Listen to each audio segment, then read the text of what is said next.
Hello and welcome to my little corner of the internet. So it is the morning now. I'm doing this video before I go to school. And basically, this video is going to talk about distractions. If you're feeling crappy, for lack of a better word, just things that I do to kind of get myself to focus on something else. So I made a little list of 10 of my top things. There's countless activities you can do to distract yourself. So I have a few things over here I'll show you. My first one is draw. So I know some people don't draw, but even if you just take a pencil and scribble, that works too. It's really good for relieving frustration. So this is my journal. I'll show you some of the pictures in it. Like, I drew Chris Colfer. That's a flower. You just go through. That's one of my friends. So basically, I use a journal, or my drawing journal. I call it a journal, sketchpad. As a way to distract myself because I'm a perfectionist. So when I draw, it's going to take a lot of time, and it gets me out of that mindset. Number 2 is reading. I know some people don't like to read. One book I would suggest. It's really dark, but I did not find it triggering at all. It's called Crank, and it's by Ellen Hopkins. I actually just finished one of her other books called Tricks. She's really good, and what I like about these books is they're long, so let's see if I can get, they're long. This is like 600 something pages, but they're really, really easy. They're all written in poetry format, verse, so they will take a while to read, so you have a prolonged distraction. The story is really good, and they're not difficult to read. The pages are really short, so, I read this in a week. It's not going to take you very long to read it. Okay, number 3. Number 3 is write. I mentioned before, I am a writer, so even if you just open up a Word document and just word vomit onto the page, it's something to do. It keeps your hands busy, keeps you moving. I wrote an entire novel that way. A 43-chapter novel through distracting myself. So it can wield some really nice results. So that's another thing you can do. Come up with a character that you like. Maybe the character's based on you, maybe it's a friend, whatever. You come up with a character and then just throw yourself into that character. Become them and just talk about their life rather than yours. Okay, number 4.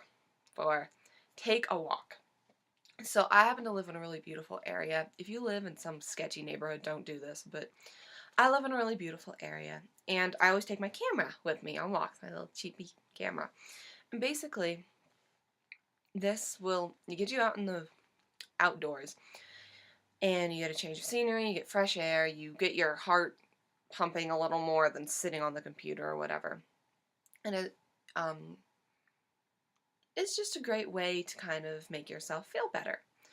And you can take pictures on your walk, you can listen to music, whatever you want to do. And let's see, number 5, sing or dance. So I am a singer. I'm a terrible dancer, but I'm a singer. So there's something like using your vocal cords. Singing uses some of the same muscles as crying, so it's a great way to alleviate stress, to make yourself feel better. You know how, like, if you cry for hours, then you're like, oh, I feel good now. It kind of gives you that same feeling. It's kind of like a natural high, I guess. And then dancing is just getting your heart moving as well, and it can be really fun. Just if no one's home, just put on music and just freak out. Yeah, okay. Number 6. Watch TV. Netflix, Hulu, whatever. I have a lot of TV shows I like. My top one is probably Glee. And basically that show is just so upbeat that, like, literally I watch an episode of Glee and I will be bouncing off the walls with joy. It's like, I don't even know what it is, but that show has saved my life countless times. I look forward to the new episode every day during the school year. They start on the 26th again, so I'm looking forward to that. So, watch TV show. Some other ones I suggest that I like: Supernatural, Merlin, Drop Dead Diva is always hilarious. Wilfred is creepy. I don't understand that show. It's like, what is going on here? Awkward. You see, I have a lot of time to watch TV shows. Or if you have Netflix, just peruse for a movie. I mean, really. Um, if you're not triggered, if you are easily triggered, don't watch this movie. But it's called At Suicide Room, and it's a Polish movie, like at like a email sign. And it's a Polish movie, so you have to read subtitles, but it's really, really good. So if you know you're not suicidal, you're not triggered easily, watch that because it's really good. It's, I don't know, I fell in love with it. Let's see, what are some other movies I liked? Curiosity of Chance, if you're into LGBTQ movies. I watch a lot of movies. I can't remember them though. Benny and June is one of my favorites. I don't know if that's on Netflix, but it's really good. I love that movie. So yeah, you can always watch a movie or a TV show or something that you're gonna focus on. Preferably something funny, like Glee's funny. Supernatural I find pretty funny. Yeah, so things like that. All right, number 7. Watch YouTube, which you're obviously already doing. I love YouTube. I mean, I have some people that I will watch for hours on end, and it's a really bad thing. But you know, you watch people like, I'll link to some people I really like in the description, I guess. I'm saying a lot. I'm sorry. It's early. My brain's not awake yet. Not even 7. I did it again.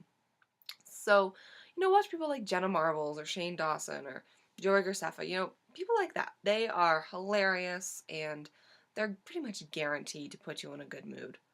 You know, Tyler Oakley. I'm trying to think of some other people. The Key of Awesome. I love The Key of Awesome.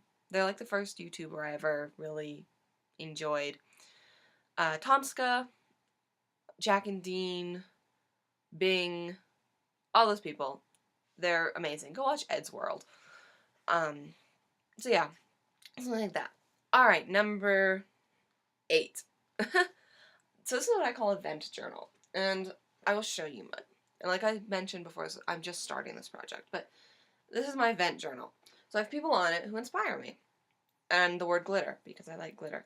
So I have Pink, Jane Lynch, Adam Lambert, my best friend, Green Day, my horse, Emmy the Great, my cat, Shane Dawson, Chris Colfer, my mom, Daniel Radcliffe, and my friends. So I think I got everyone on there. Yeah. So there's just a group of people who inspire me. Inside, and basically I just cut these out of like the internet pictures that I printed off and magazines and stuff.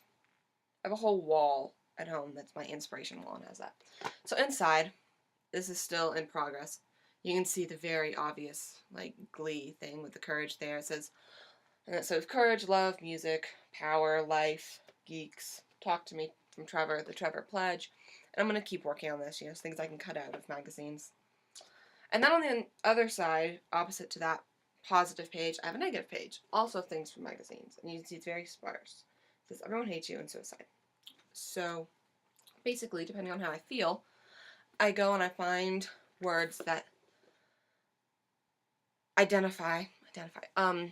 give examples to how I feel, and I will put them in here. Maybe some days I'll write, some days I'll draw, whatever.